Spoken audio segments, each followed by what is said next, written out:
Welcome back. Today we are going to look at the Anglo Isles units.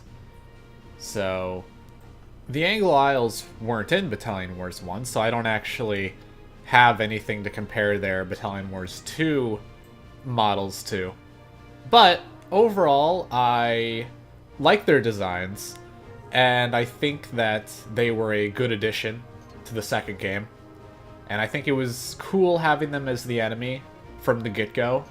I think it was actually a good choice to do that, because right away we're introduced to a new enemy that we haven't seen before, which kind of keeps things fresh for people who have played the first game. And their commanding officers as well, I think were pretty good, especially Colonel Windsor, I think is a fun CO. To be honest though, the Anglo Isles are probably the army that I have the least things to say about. But coming up we have the anti-air veteran. Something kind of funny about this guy is he only shows up online and only in 2 levels in the whole game. And in, I believe, it was one of my all unplayable Anglo Isles units videos, I had a comment from someone who said they didn't even know that the Yellow Army had an anti-air veteran. And I just thought that was kind of funny, because it's true. He's only in a co-op level and a skirmish level, and even within those levels, there's only one of him. So in the co-op level, it's really easy to not even notice. And then the mortar and assault veterans also don't show up in very many levels. The mortar veteran only shows up in 1 level, but it is in the campaign, so you're gonna notice.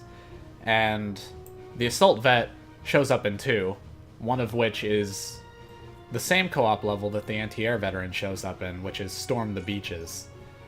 And oh look, it's the cleanup squad, which is just a grunt that has a broom and a bucket with suds in it, and also a squirt bottle.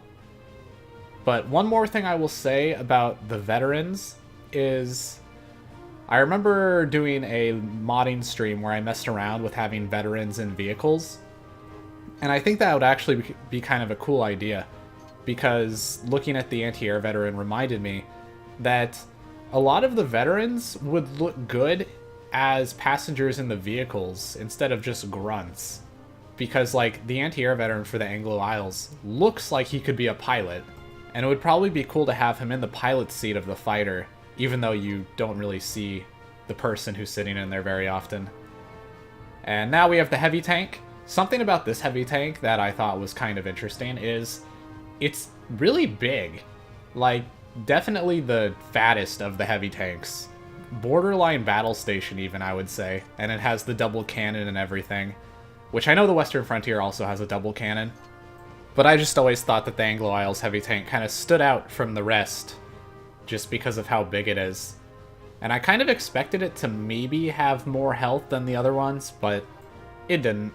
It just had the standard 7,500. So, air units.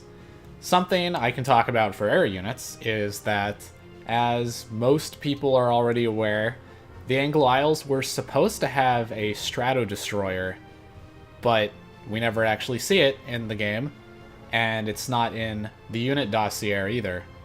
So, based on the fact that it doesn't show up in their air units, I'm guessing they never actually modeled it, or didn't finish modeling it anyway, because it's in the concept art, and it would be kind of weird for them to show it in the concept art and then not have the model for it.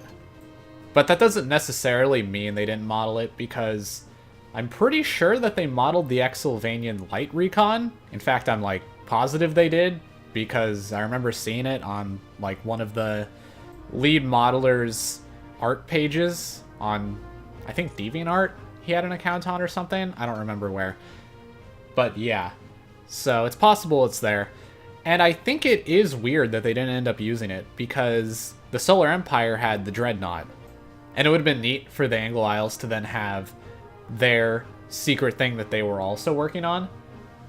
And also, it's just strange, because the Anglo Isles is the only army that doesn't have what I would call a boss unit. Like, every army has at least a battle station, a strato destroyer, or a dreadnought.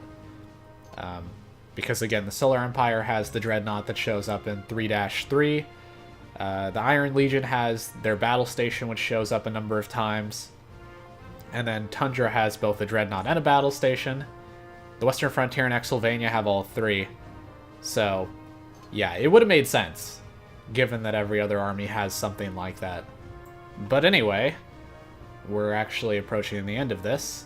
And we just passed the battleship, and something I'll quickly note about that is it strangely doesn't have propellers, which I know I've heard from somebody else. It might have been a frame, I don't remember who, but it's just weird that it has nothing that should be allowing it to move forward in the water. I'm not sure if that's an oversight or if they just like the way it looked. But anyway, that's it for the Anglo Isles units, and I'll be back with the Iron Legion next time.